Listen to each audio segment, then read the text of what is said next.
And welcome everybody. Sadhu, sadhu, sadhu. So good to see you. I hope you're all doing well in your different parts of the world. G'day, Will, Korakot, Kim, Alex, and everybody else who's there joining us. And I'm coming to Eric. How's it going? See, you've got your camera working. So I'm joining you today, as always, from Harris Park in Sydney, just near Parramatta, and this is the traditional land of the Barramadigal people of the Darug Nation, and we pay respects to their elders, past, present, and emerging. For the last couple of weeks, we've been doing a series of classes on the Pārāyanavagga of the Sutta Nipata, and I've been reading through my translation of the Pārāyanavagga and talking a little bit about the meaning of the text and how it's formed and why I've chosen to translate it in this way and so on. And this week we will continue with that. Now, the first week we looked mainly at the introductory narrative, and we noted the somewhat lowbrow emphasis of the introduction to sort of get people involved and get people excited. And if somebody was reading it and they were looking forward to having a good story about curses and black magic, they were probably going to be disappointed with the second part, which was all about very advanced states of meditation. And throughout this, we are seeing a glimpse into the meditative culture in the time of the Buddha, particularly how the Buddha responded to the meditative culture of the most, what appear to be the most advanced of the Brahmanical rishis of the time. And clearly the questions and the culture and the meditative culture around these discussions is reminiscent of the teachings of the Buddha's former teachers, Alara Kalama and Udagarama, with a special emphasis on the dimension of nothingness, one of the formless attainments. And in addition, I would suggest that it's likely that these, generally that these Brahmanical rishis were of the school of the Upanishadic school, perhaps related to that of Yajnavalkya. A bit difficult to specify this exactly, and I'm sure there was a lot more diversity and richness to these cultures than even we're aware of. So I wouldn't want to sort of push this too far in terms of identifying the people, but just as a general affinity of ideas, there certainly is that. And I also suggested that one of the reasons for the framing of the narrative in the way we have it today is as a conversion narrative, and especially bringing the Dhamma to new lands. And so this is very interesting because, you know, I'm speaking to you from Australia, and most of you, many of you listening from the United States. And, you know, these also are new lands where the Dhamma is being introduced to. And in a similar way, we find ourselves having to find a way of articulating the Dhamma that is going to somehow connect with the people in these different countries. So, of course, we're not going to do that in exactly the same way that was done in early Buddhism, but it's still, I think, interesting to listen to how that was done and to see what things there are to learn from that. One of the overarching features of the conversion narratives in Buddhism is that the narratives are much more interested in incorporating and subsuming and relating to the things that they found in the other places, rather than in replacing them. And so we see in Buddhist cultures today that it's very common. If you look in Sri Lanka, you know, there's a Devala at each temple, or many of the temples, like a Hindu shrine. In Thailand, there's like a spirit house or something. In China, then the Chinese Buddhism, that's almost related to kind of folk Buddhism and so on. And it would be a mistake, I think, to imagine that these were sort of late accretions to Dhamma. In fact, I believe that right from the beginning, that these things were part of the Buddhist culture. And what they do is that they express a relation of, if you like, friendliness and connection with the beliefs and practices that are found around in a particular culture, rather than a very contestive and and aggressive relationship. So Buddhists have never felt that they had a need to sort of displace or replace or eliminate people who are believing and practicing other things. On the contrary, our main motivation has always been to try to uplift people and free them from suffering. Now, that said, let us continue with the discussion today. The chat is open. Please ask questions in there. I'm going to try to take it a little bit more slowly today and leave the opportunity for you to ask questions as you would like. So let's begin with the next one of the series of questions. Oh, I should also just mention, just like a kind of a meta comment on this, is that, you know, what we've got is a series of questions, right? It shows how important that is, that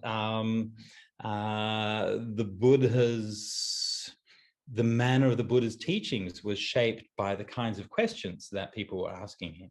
So to be able to ask good questions is a skill all in itself. So this is number 5.8, the questions of Nanda. People say there are sages in the world, said Venerable Nanda. But how is this the case?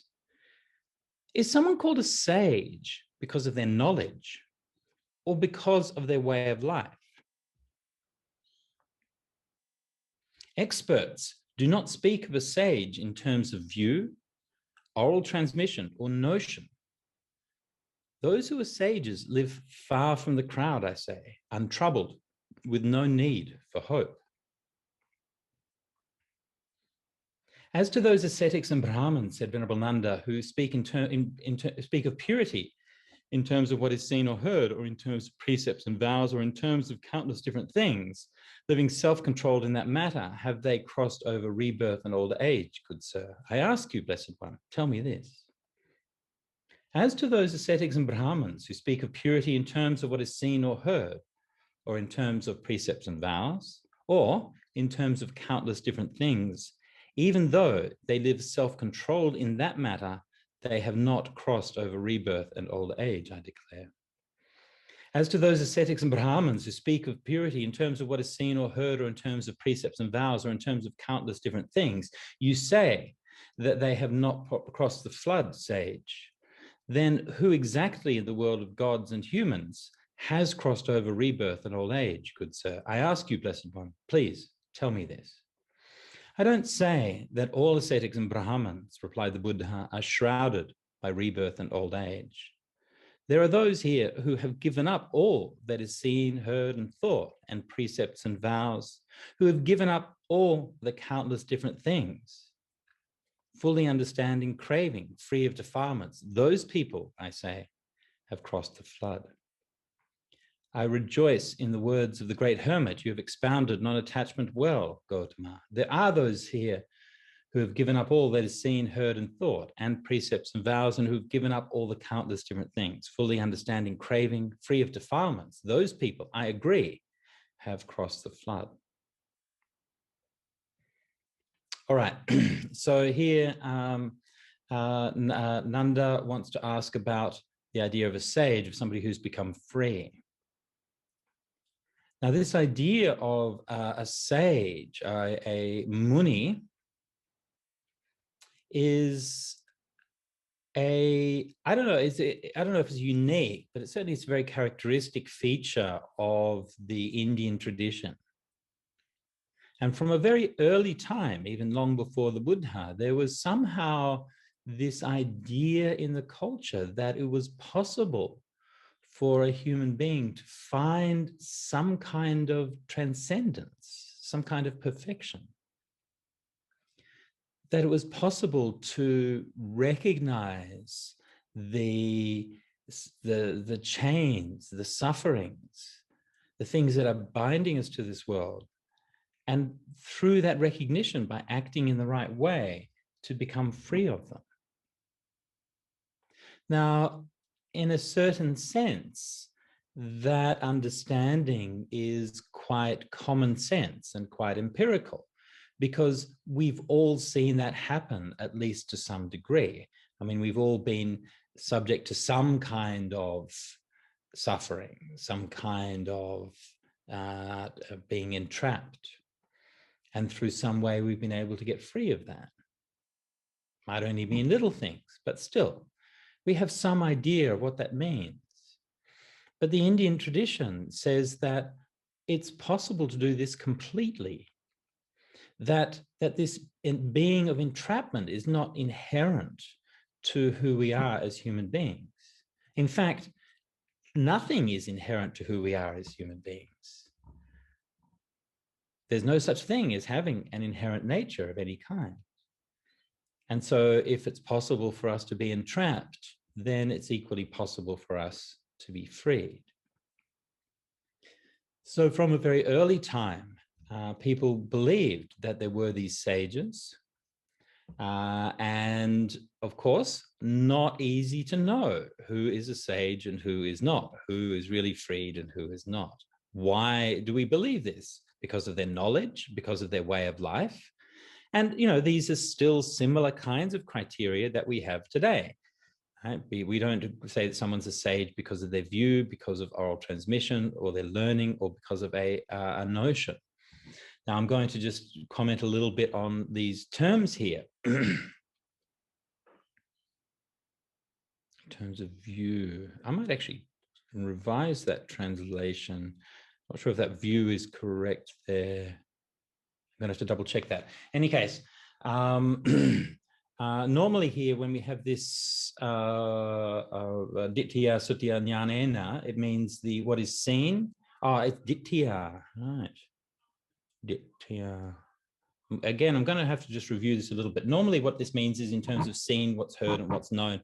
And this is referring to the different kinds of epistemological sources of knowledge that were recognized in ancient India. So these categories and these ideas are used extensively throughout the suttas, most characteristically in the Atthakavagga, the previous chapter in the Sutta Nipata. But we're finding them will also occur here in the Pārāyanavagga.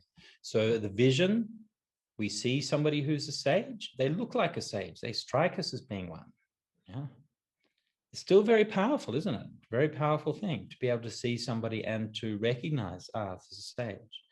Because of oral transmission, because of their learning, because they have been part of a lineage. And again, very, very common these days, right? So and so on's from such and such a lineage, so and so on's from such and such a lineage, therefore they must be a sage. Yeah? Or from a notion, and this is the word jnana, normally translated as knowledge. But when we find it in this kind of usage in the Atthakavagga, it's often used for a kind of mistaken understanding of things, a misrepresentation of things. And so I use notion when it's used in this kind of sense. So sages live far from the crowd, untroubled with no need for hope.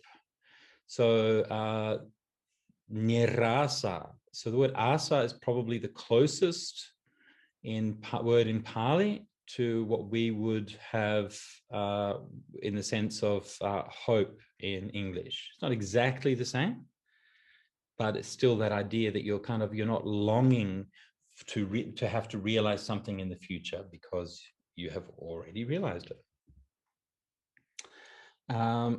Precept and vows, of course, being another of the criterion by which people are sometimes judged as being sages. Okay, so-and-so is very ascetic, so-and-so is keeping all of these precepts, so-and-so has these vows and so on. And these things can be very impressive. So the Buddha says that anybody who understands purity in this way has not crossed over rebirth and old age. Okay. So if you believe that all of these things, your knowledge, your transmission, your tradition, your precepts, your vows, and so on, if you believe that these things grant you purity, then you've not crossed over old age. But then who has crossed over? So one of the things that this dialogue is getting to is that the things that we use to judge spiritual practitioners are the things that are obvious, the things that are on the surface. But those things are ridiculously easy to be fooled by. And as somebody who does this professionally, I can just tell you honestly, as one of the tools of the trade, that there is like nothing easier than fooling people who want to believe. And I know of once, you know, I can tell you some of the tricks of the trade, if you like. For example, if you, as a monk, you meet somebody and you want to impress them, you just sort of silently nod and say, you meet someone for the first time, you silently nod. Ah, we meet again. You see, that's all it takes. And then they're going, wait, what does he mean? Has he seen us in past lives? Have we done this? Blah, blah, blah. And that's all you have to do. Right? And so it's ridiculously easy to convey these kinds of things. And unscrupulous spiritual practitioners are doing this kind of thing all the time. Like it's literally going on. It's part of the business of religion, and business of spirituality has been since the time of the Buddha. And it doesn't matter whether it's Buddhism or Hinduism or whatever it is, you know, it's exactly the same all the time. And it's so easy, you know. I remember one time I was at this temple in Singapore. I was doing a talk, and so it was kind of a fairly large temple in Singapore. This, you know, sometimes with these big places, you might have different people doing different kinds of things. So the people who invited me were kind of they were the, you know, the sutta and meditation group in the temple, and they wanted me to come and talk about meditation and so on and so forth. And so I was, you know, I was in the Dhamma hall giving a talk. And then at the back of the Dhamma hall, you know, it's a large hall, so it wasn't interfering with us, but at the back of the Dhamma hall, there was a monk who was doing blessings and amulets. And as I was giving my talk, you know, I was just sort of keeping an eye out for what was actually going on at the other end, you know, and you could see like there was this line of people coming to see this monk, constant line of people for the whole hour. And each one he would give some blessing, give us a short chant, sprinkle a bit of holy water, and give them an amulet, and they would give him money. That's it. So they would give money, and then they'd get this stuff in return. Okay, next. It was just a purely material relationship, and that's just how it worked. And you can see what these things, it's so easy to slip into these kinds of things. So the Buddha redefines somebody who's free, not in terms of the things you can identify, but in terms of what they've let go of. They've given up all of these different externals. They've given up all of these attachments. They've given up craving, and they're free of defilements. These are the ones who have really crossed over the flood. Of course, so who is that? How do you tell? Well, not easy, right? Not easy. And still today, people still wonder about these things, and it's kind of a hot topic of conversation: who's enlightened and who isn't enlightened. And you know, it's easy to make a nice list of all of the red flags that are going to show you who isn't enlightened. Not so easy to tell who is. Anyway, I'm not sure if I can solve this problem for any of you, but my only consideration would be to say, Atta Dipang Viharata. And the Buddha said, rely on yourself, rely on your own wisdom. There's nobody out there who is going to be able to save you. If you can find wisdom, it doesn't matter if you find it from a coffee mug or a fortune cookie or from a Dhamma talk or from the dog next door. It really doesn't, okay? You can find wisdom wherever it is. But you can also find delusion and attachment wherever they are. And you can go to all of the great teachers and do all of the great retreats and all of these things, and then do nothing but increase your own attachments.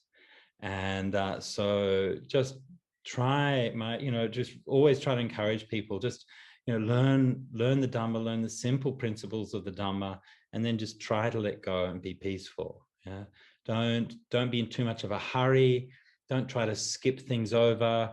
Don't be like don't be caught up in the latest new thing, right?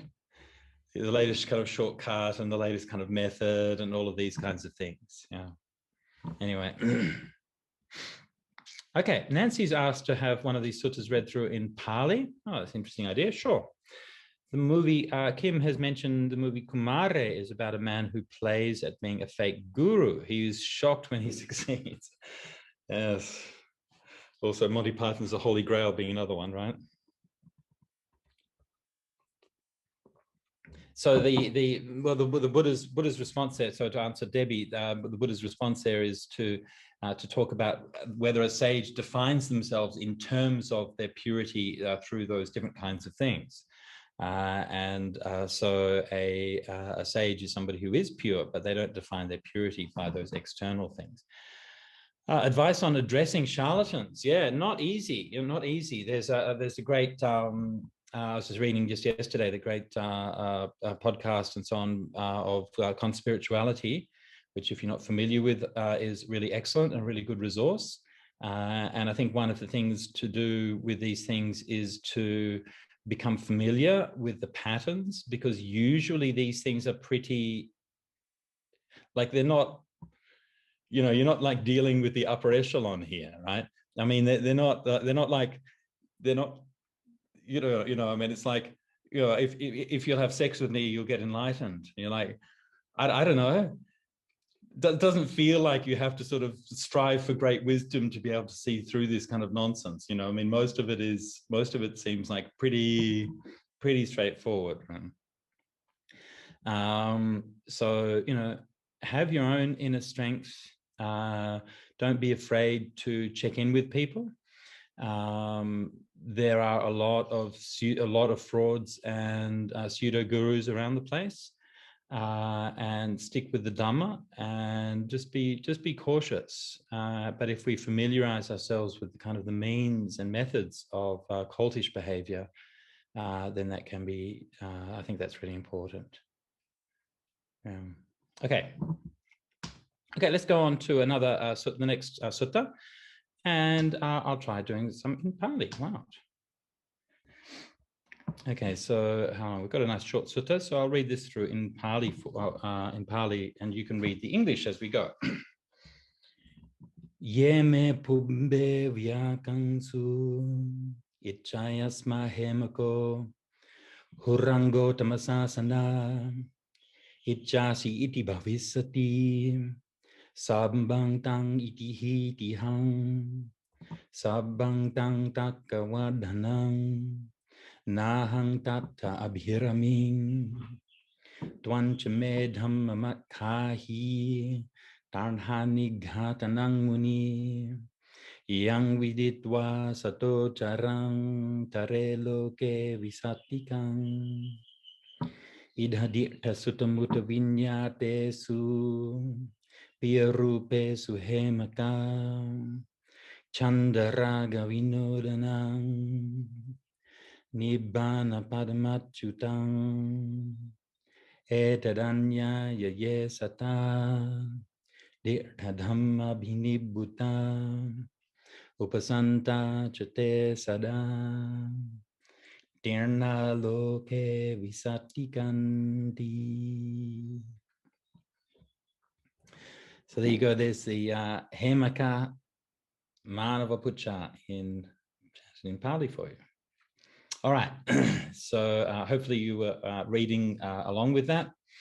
Now, the first part of this is a very interesting one, and this will reappear at the end of the sutra as well. Hurango Dhammasasana, before Buddha's teachings, was thus it was or so it shall be. Ichasi iti bhavisati. All that was just the testament of hearsay. Iti hitihang. All of that just fostered speculation. I found no delight in that.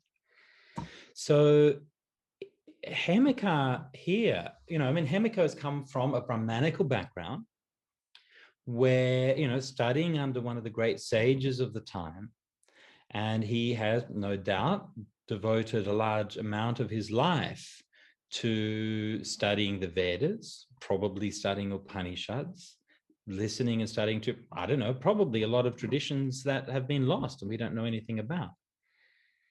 And yet he says until he came to Buddhism, that everything was just hearsay. Thus it was. Ijjasi, iti bhavisati, so it shall be. Now, this is a really important perspective to notice. It's a perspective that is echoed a number of times in the suttas, that we find Brahmins discussing their own tradition and having a variety of sometimes critical views about their own tradition. And it's not just in the suttas that we find that, because we find similar discussions in the Brahmanical literature itself. And so we find expressions of skepticism, of questioning, and of doubting within that tradition as well.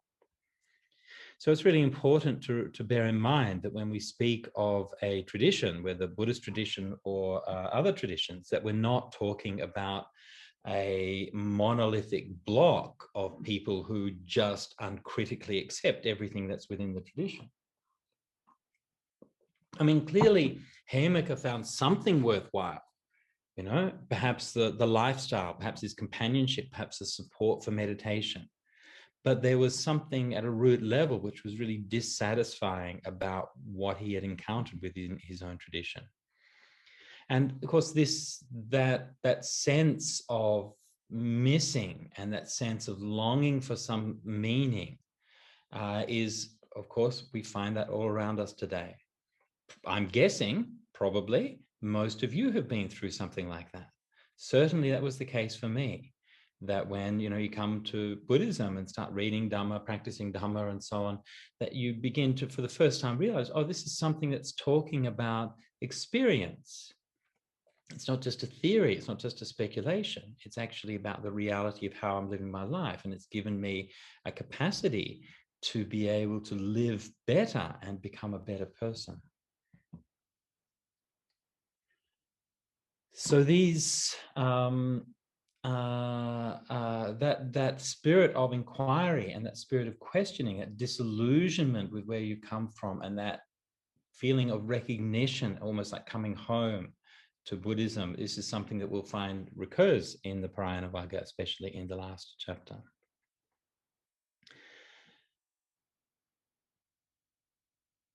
So this one isn't actually really quite a question. But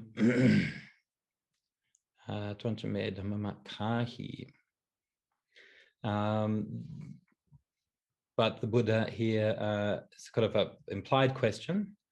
So how do you destroy craving?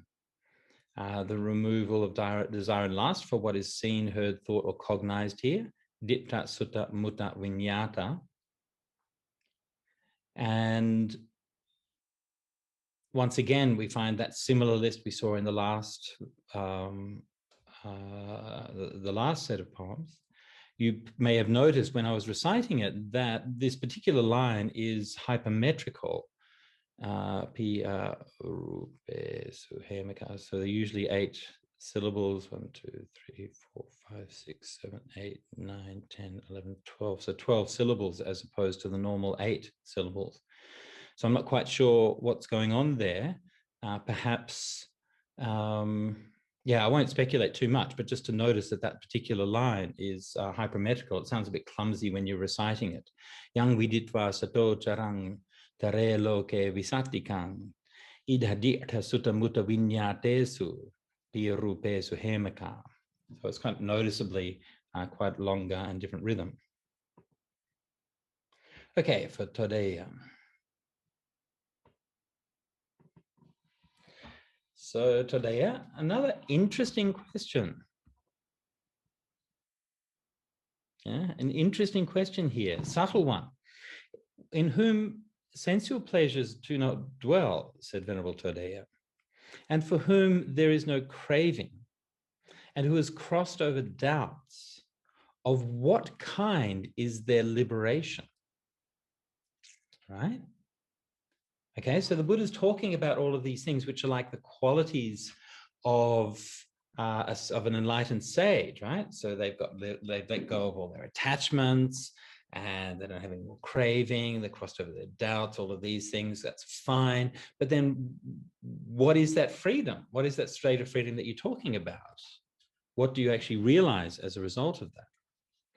The Buddha's response, in whom sensual pleasures do not dwell, replied the Buddha, and for whom there is no craving, and who has crossed over doubts, their liberation is none other than this.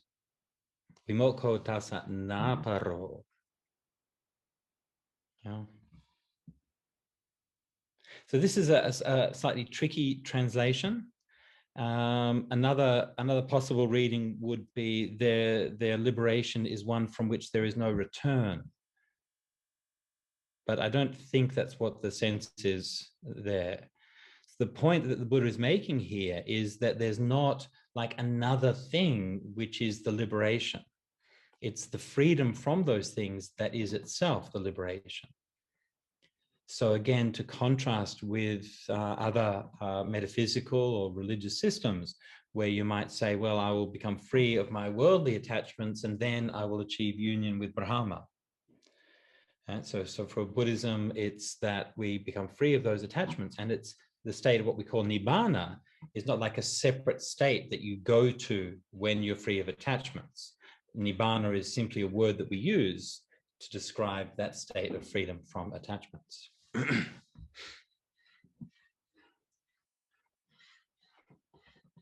Are they free of hope, or are they still in need of hope? Do they possess wisdom, or are they still forming wisdom? Yeah. O Sakyan, elucidate the sage to me so that I may understand, all seer. It's Samanta Chakku. So here, Tadeya, again, not quite clear about the notion of the sages. Are they still growing? Are they still learning things? This comes back to the point that I made a little bit earlier about the nature of a realized one, that there is this kind of conception that there is, I guess, an end of the road, that there is a state of perfection and a state of freedom.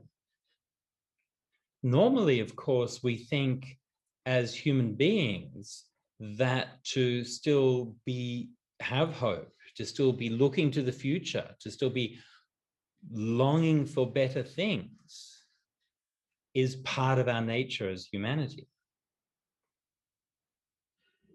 And it seems hard to imagine what it would be like if you were like, actually, no, I'm not longing for better things. Yeah, this is fine. Just as it is. Yeah. And similar thing with learning knowledge. Pārāyanavagga, so the Pārāyanavagga. Again, Pārāyanavagga is slightly difficult word to translate here. I think I've got a footnote. Yeah, so there, anyway, you can read the little footnote that I've got there. So Kappa, I'm taking it in terms of Kappa, the idea of forming, creating, or making. So are they somebody who is in the process of forming wisdom? Are they growing, or do they already have it? And again, it seems almost a bit kind of arrogant, doesn't it? I mean, normally we think that humanity, to be humble, that we always should be in a state of growing. And of course, normally that's true, right? We should always be wanting to learn and wanting to grow. So it doesn't mean that an enlightened person can't learn anything. Obviously, they can still learn things. But in terms of what matters for their spiritual freedom, they're not sort of growing or evolving spiritually in that way. They've already reached that state of freedom. Or at least this is the question. So the answer, the Buddha's answer, they are free of hope. They're not in need of hope. Right? And so this idea that hope as something which is bound to the future contains within it the seeds of fear. If we are hoping for a better future, then we are dissatisfied with our present and we are afraid of a worse future. Whereas somebody who is truly freed, they're content now, and they'll also be content in the future. They possess wisdom, they are still not still forming wisdom. That, Tadeya, is how to understand a sage who has nothing unattached to sensual life. So here the Buddha is making a strong claim for his notion of what a sage is. Questions of the student Kappa. So I don't think I mentioned before, but each of these is called the Manava Puja. So the Kappa Manava Puja, the questions of Kappa, and Manava is a word meaning a student or Brahmanical student. Literally, it means a follower of Manu. So many of you have probably heard of Manu, the mythological first man in Hindu or Brahmanical mythology. So Manava is like a follower of Manu.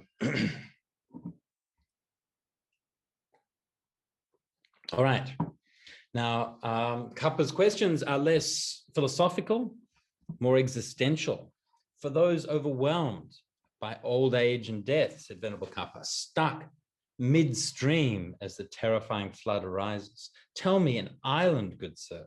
Explain to me an island so that this may not occur again. For those overwhelmed by old age and death, replied the Buddha, stuck midstream as the terrifying flood arises, I shall tell you an island, Kappa. Having nothing, taking nothing, this is the isle of no return. I call it extinguishment, the ending of old age and death. Those who have fully understood this, mindful, are extinguished in this very life. They don't fall under Mara's sway, nor are they his lackeys. All right, so this is quite a famous one. The imagery of the flood and overcoming the flood is an often quoted verse. It's not, not a it's not a comforting image, and particularly spoken in India, where flooding is quite a regular occurrence. Certainly in the Ganges Valley, it is because of the runoff from the snowmelt from the Himalayas. So we regularly find stories of travelers getting caught in floods. So an island or a refuge, so that this may not occur again. Naparansita. Yeah.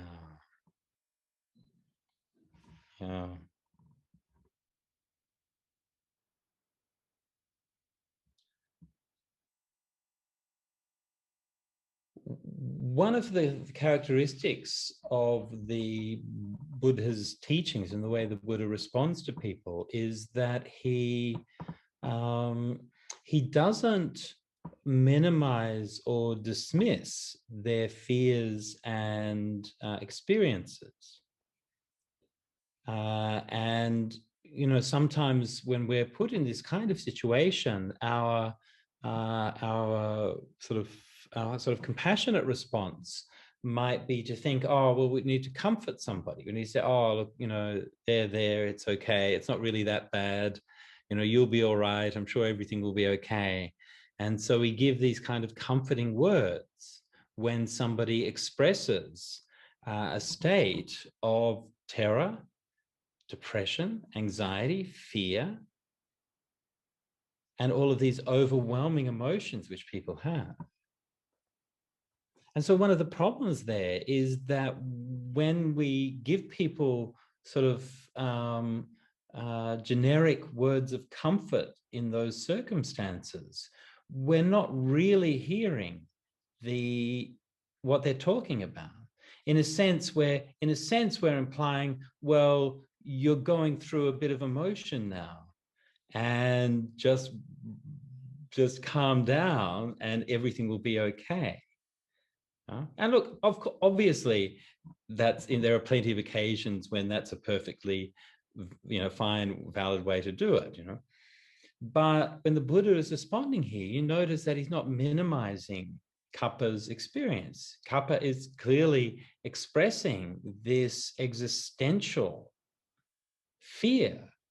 Yeah, this existential fear reminds me of the Attadanda Sutta in the Atthakavagga, where the Buddha speaks in a similar way of his own experience of existential fear and terror before before he went forth, and one of the things that drove him to go forth. So this idea that we're surrounded by a world which is shifting and where there's no stability, and looking for something that we can find some stability on. Now, while the Buddha affirms and shows Kappa that he is listening to him and taking him seriously rather than dismissing him, the Buddha is not like, the Buddha is not, how do I put this? The Buddha's not extreme about this. Like, he could have said to him, yeah, it's overwhelmed by old age and death. Everything is impermanent. Deal with it, right? This is another, he could have gone to that approach of being like overly harsh, right? Yeah, that's just how the world is. Everyone's going to die. Get used to it. And sometimes, it's tempting to speak in that way as well. But the Buddha doesn't. He says, yes, I shall tell you an island. You are right. Yeah, this is terrifying. And all of these things that are happening genuinely are scary. And I shall also tell you an island. Very, very psychologically skillful approach. What is that island? That place of solidity, right? That's an island, right? Dry land, something solid. Oh, having nothing, taking nothing. This is the Isle of no return. I don't know about you, but it doesn't sound all that solid. Right? So the Buddha is offering him this island, but when he defines the island, he defines it purely in terms of negatives. I call it extinguishment, nibbanang itinang brumi, the ending of old age and death. Yeah. So again, the Buddha's rhetorical style here, always when he's speaking about nibbana, right? If you want the most simple and powerful key to understanding how the Buddha spoke about nibbana in the suttas, I will give it to you. The Buddha spoke about when the Buddha spoke about nibbana, it was always psychologically positive and ontologically negative. It's psychologically positive and ontologically negative. It's an island in the stream. It is blissful. It is the place, a state of peace. It is a state of freedom, and all of these very attractive things that's going to make you feel like you want it. But when you try to say what it is ontologically, well, it's nothing, taking nothing. It's not born. It's not aging. It's not dead. And so there's always these negatives about what nibbana actually is. So nibbana is psychologically positive and ontologically negative. Those who have fully understood this, mindful, are extinguished in this very life. They don't fall under Mara's sway, nor are they his lackeys.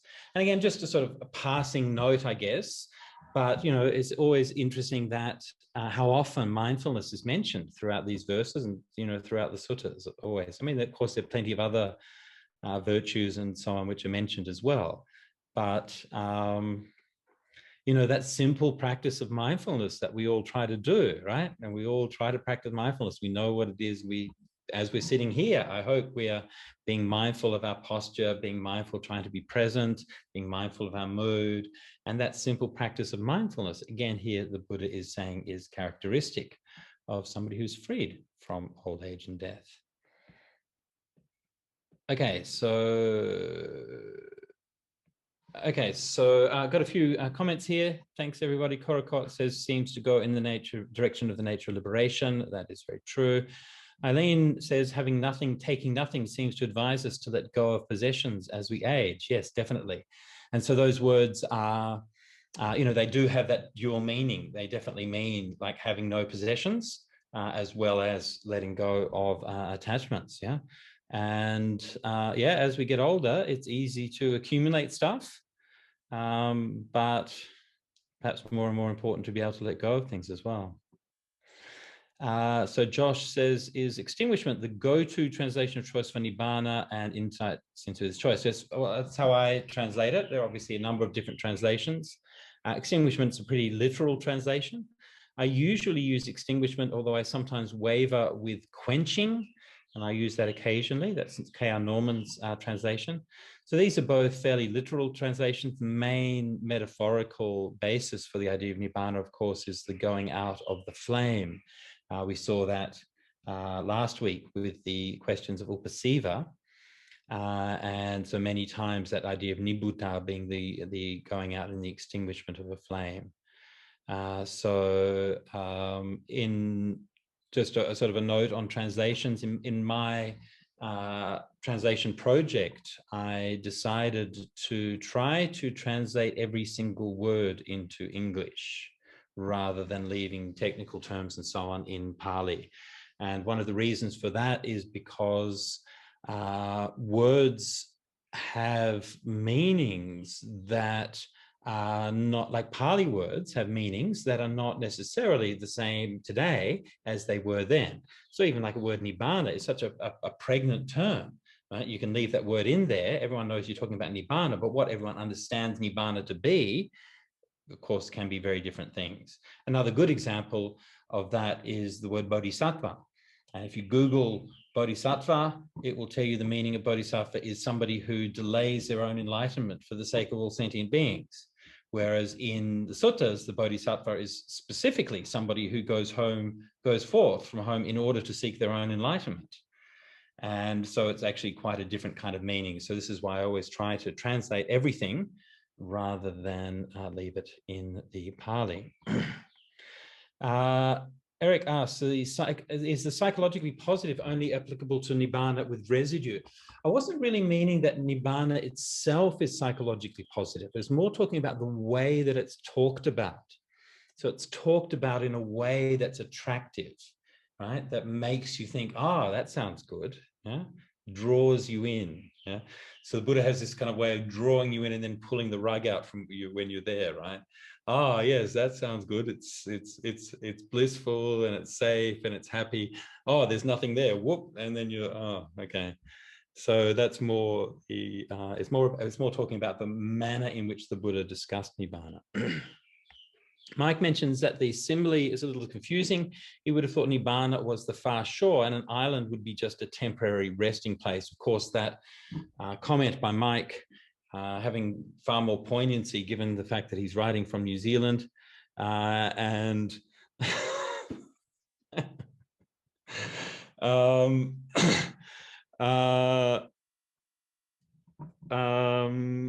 yeah, look, yeah, sure. I mean, it's just a simile, but you know, the Buddha's just responding to that that particular thing. But generally speaking, an island is used in the suttas as a place of safety, atta dipang, yeah.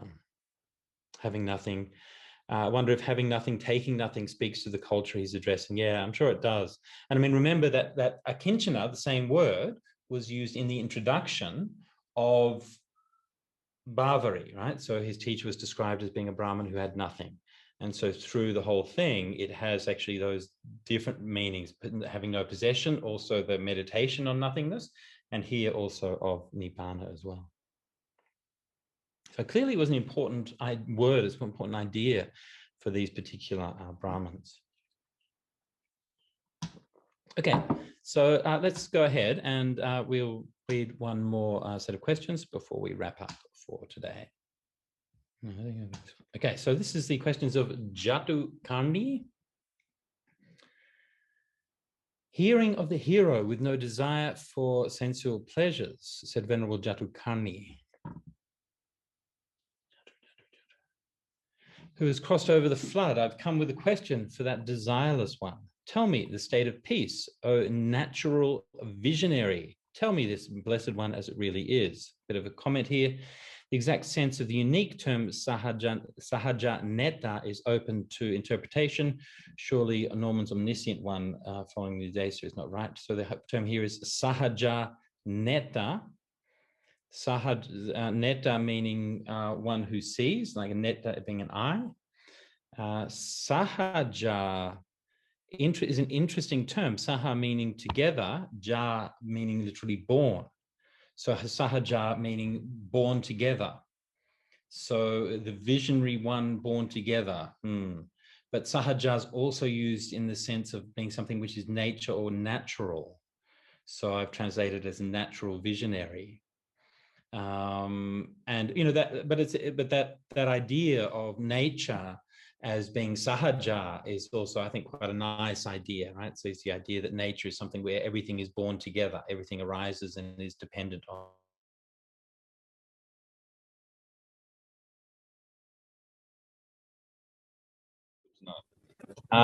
Okay, so I'll finish up with this one that I'm doing, and here we go. Sound. Okay, great. Sahaja neta. Okay, we're good. All right. So yes, the natural visionary, the sahajaneta. For having mastered sensual desires, the Blessed One proceeds as the blazing sun shines upon the earth. May you of vast wisdom explain the teaching to me of little wisdom, so that I may understand the giving up of rebirth and old age here. I love this verse here. I love the humility of it. Remember that these are accomplished great sages who've been practicing, learning, studying, and meditating for so many years. And this is the attitude that he brings. He sees the Buddha. He says, "Oh, I've come to the Buddha. May you parita panya same huri panya." You know? And he's not being like excessive about it or anything like that. Just saying, you know, I've finally found somebody who understands. Please tell me so that I can understand. With sensual desire dispelled, replied the Buddha, seeing renunciation as sanctuary, don't be taking up or putting down anything at all. Okay, so just a few comments on this line. Nekamandatu kemato is a line that we see a few times in the suttas. A bit of an unusual line linguistically. Datu is to see. Kemato is as sanctuary, it's an ablative form here. Now, the word kema is usually translated as safety or security, but kema is actually not dissimilar to the deepa as the island. It's actually a place of safety and refuge, and originally was probably the oasis which was reached at the end of a day's journey by the Indo-European wanderers. So a kema is a place where the animals and the people will live in harmony, where there is water, where there is food, where there is plenty. And so kema has these very beautiful connotations of safety and ease and sanctuary. Don't be taking up or putting down anything at all. Now, this idiom of taking up or putting down, ugihitang nirapangwa, is extremely reminiscent of the Atthakavagga and is one of the most characteristic forms which we find throughout the Atthakavagga in slightly different ways. One of the things that I learned in my translation of the Atthakavagga was that we have to be very careful about how we're phrasing this. These are past participle forms, and if we translate them with, I think, excessive grammatical literalness, we would say nothing has been taken up or put down, which seems a bit weird, right? Because we know the Buddha is always saying, well, we should put things down, we should let go of things. But in fact, in all these cases, and we can see this by looking at the variety of uses of similar idioms through the Atthakavagga, that these are past participles but used in a present perfect sense. So what they mean is that we are not engaged in that process of taking things up and putting things down. And so an arahant is somebody who has already put everything down. And so they're no longer going and taking things up or putting more things down. So this is an idiom which took me a long time to get my head around, actually. And it was always something for me when I had read previous translations of these verses that had always been a bit puzzling to me. And so it took me quite a while to actually figure out what was going on. What came before, let wither away. So sehi. And after, let there be nothing. Mahu kinchana. And again, this idea of kinchana, right? Let there be nothing, akinchana, nothingness. If you don't grasp at the middle, you will live at peace. So we already saw in one of the previous sets of questions this idea of the two ends and the middle. Here we're finding the same idea in a slightly different form. And in this particular case, it seems that the one extreme is the past, another extreme is the future, and the middle presumably is the present. And if you recall, in that previous case, when we looked at that series of questions of the past, the one extreme, the other extreme, in the middle, that this was actually one of the interpretations that was offered to them, even though it wasn't the actual interpretation in that context, wasn't the intended meaning in that context, but it was still one possible interpretation. But here it's more explicitly that this is what's being meant.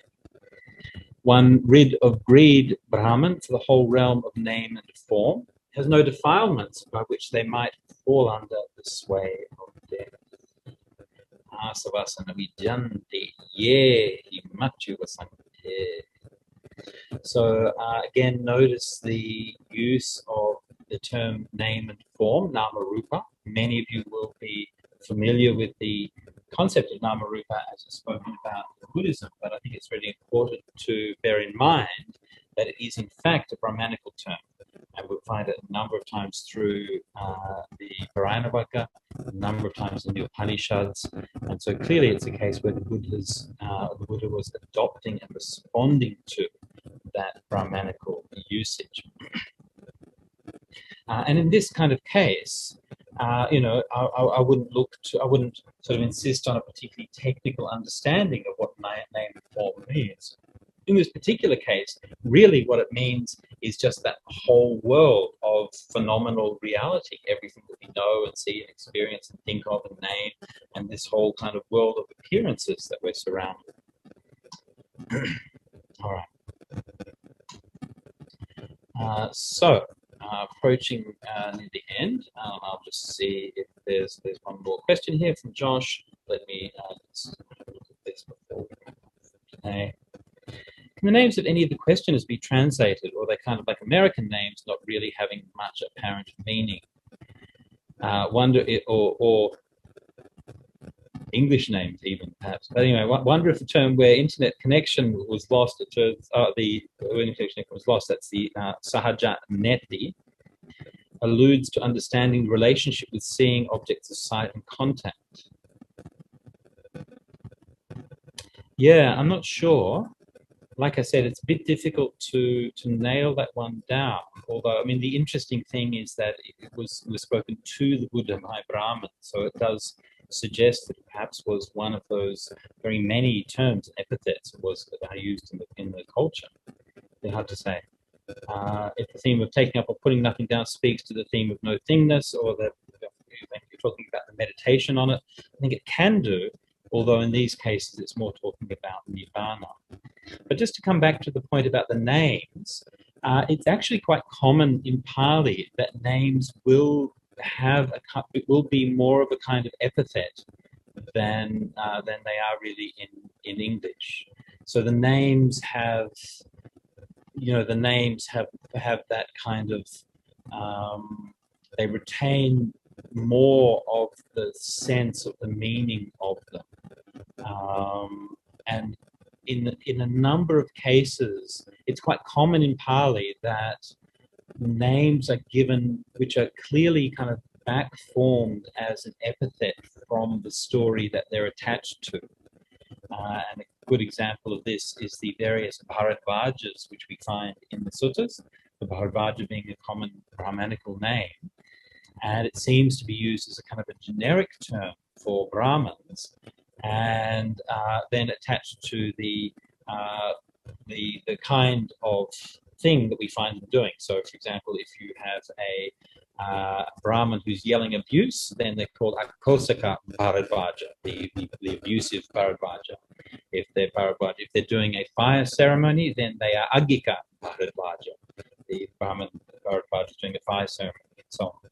So a lot of the times, there is that tendency to use these kind of epithets where we find names, but also obviously not all the time. And the Buddha's name Gautama means dark cow, literally. But I don't think anybody was thinking of dark cows when they used the word Gautama. Yeah. So yeah. Thank you. Well, we've managed to make it through another lesson. And we're doing pretty well on the apocalypse meter right now. Like in Australia, there's no floods, no fires, it's kind of mild pandemic situation. So not too bad. Hopefully that will remain similar for the next week.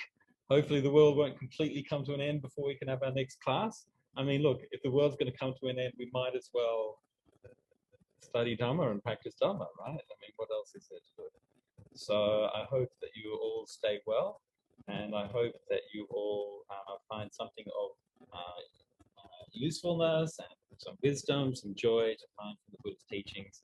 And I wish you all the best and look forward to seeing you next week.